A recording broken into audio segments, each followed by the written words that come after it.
Hello everyone and welcome back to Fish World Aquariums. Today we'll be talking about sponge filters.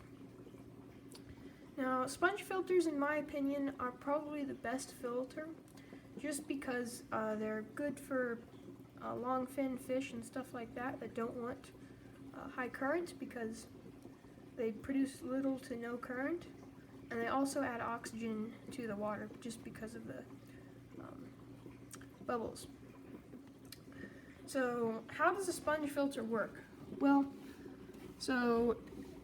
as you can see, here is the main filter media. So the water that's, just outside of it gets sucked up into it. It goes through the filter media and then is pushed up by the bubbles through that little tube. And so that's how the water comes out of there and filters the aquarium. Now, if you look over here, this is a different kind of sponge filter. It's a round nano sponge filter, so it's a lot smaller and has less air coming out of it, but it still works really well. So that's another good question. What sized sponge filter do you need for your aquarium? Well, if you're buying them online, it usually says like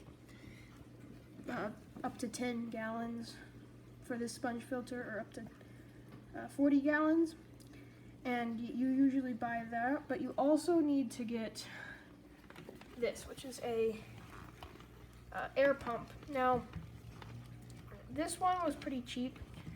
You can usually get them for fairly decent price. If you get like a 2 outlet one, then you can have like 2 air stones or something like that, but this is just the standard 1 outlet one. I got this for like $4 off of Amazon or something like that. And also you'll need this, which is air tubing. So you can buy this at Walmart, online, stuff like that.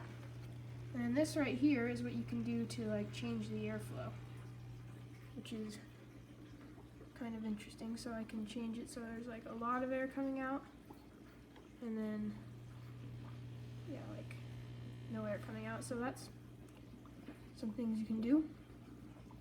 So that's also what makes this really nice. When I bought this online, it comes with this. All you have to do is cut the plastic tube in half and fit this on here. It's pretty easy. But otherwise, sponge filters are a really great filter. So how do you clean them off? Well, what you can do is that you take the sponge filter out of the aquarium, and you squeeze the sponge and you get all of the dirt and bad stuff off of it. Then you rinse it off and you can put it back in the aquarium, and that's pretty much all you have to do. After a while it might start to deteriorate, and that's when you can get a new sponge for your sponge filter. But otherwise it lasts a very long time and is pretty much great for any aquarium. If you have a really big aquarium, it's probably a good idea to use 2 or maybe even 3. That way you get the most filtering and keep your water clear. So thank you. I hope you enjoyed this video. Please subscribe, and hope to see you again.